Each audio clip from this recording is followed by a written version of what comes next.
What was the biggest difference between the Free State and Province today? I think, maybe firstly it was the amount of mistakes we made. It was a stratospheric amount of mistakes. I think on the field that the way they carried the ball was with a lot more conviction and directness than the way we carried the ball. I think the macro is that we had a few days to put a team together to come up for this trip, and obviously they know each other far better, so they played like a team with much more cohesion than us, I think. The scrums looked like it was operating pretty well for you guys today, but your lineouts must obviously be a massive concern. I think 4 of your 10 lineouts were lost, so that's a work on ahead of the Pumas game for you. Yeah, I think the lineouts are a massive mistake. I don't think we got the reward we deserved in the scrums, especially in the first half. But I think, the lineouts, to lose 5-yard lineouts, which you meant to go and score from there, because our maul was going well, was terrible. So we've got to fix that quickly. Chris, what happened with that? It looked like you were carrying the ball over for a try in the first half, and what happened with that call there? We couldn't see what happened. We couldn't see what happened. I think you're talking about the maul try. Yes. Yeah. So I was next to Ramon, who scored, but the referee had said that we hadn't used the ball. So he first said hold up, and then he said we hadn't used the ball.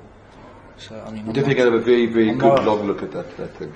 I spoke to him about. I'm not sure. I don't know what the story was there. Vrystaat was baie goed met die afbreekpunte, veral in die kontaksituasies vandag. Wie? Vrystaat. I think hulle was goed geweest. Praat jy nou van die aanval of op die defense? Ja, by aanval.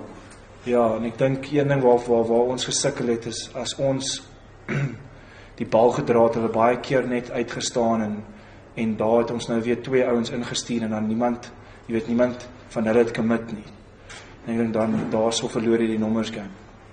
They put you guys, catch you guys a little bit off guard because at one stage, I think more in the second half, so they started resorting to chip kicks and grabbers through, turning you guys around, especially with turnovers and that. Yeah, I think that was definitely the kick space. I think was probably one of their strongest points. Like turning us, and I think their connection was quite good between each other.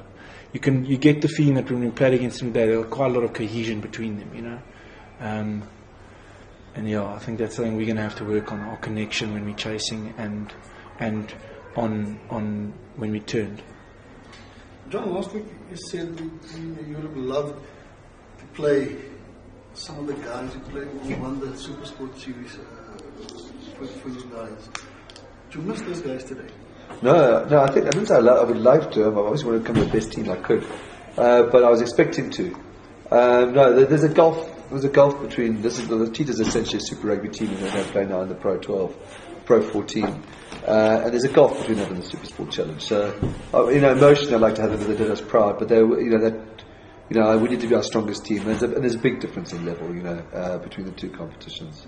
With the amount of Springboks that's going to sit out in the Currie Cup, how strong a side will you eventually be able to field? I think we've got 7 or 8 guys coming back. We had to rest this week, so that'll make quite a significant change to our team. As a coach and as a captain, how do you prepare to, and during a game, how do you defend against a guy like Roscoe Speckman, who just brings absolute X factor to a game? Yeah, we did talk about Speckman.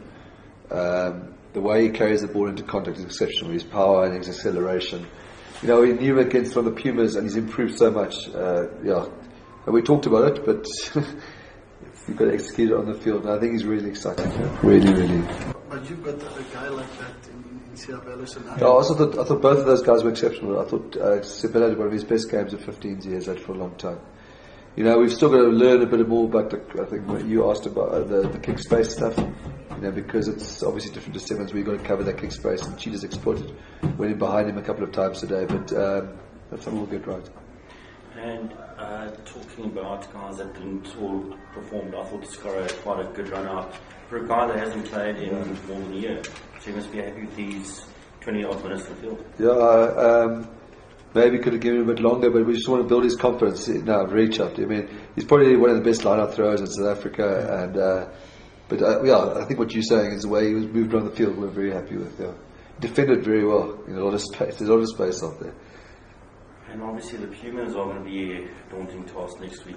Although they lost to the Sharks, but they proved against the Lions that they can take any team on when they're in the mood. Yeah, as I said, we'll be back to full strength next week. It starts a week of 3 games in 8 days, so we'll have to select carefully. But that's a non-negotiable game for us, especially after today. Talking about full strength, how difficult or easy is it going to be to assemble your team for next week? No, we'll be back training. They're training tomorrow. These guys who played today will be all. No. In terms of, okay, no, then it makes sense. Yeah.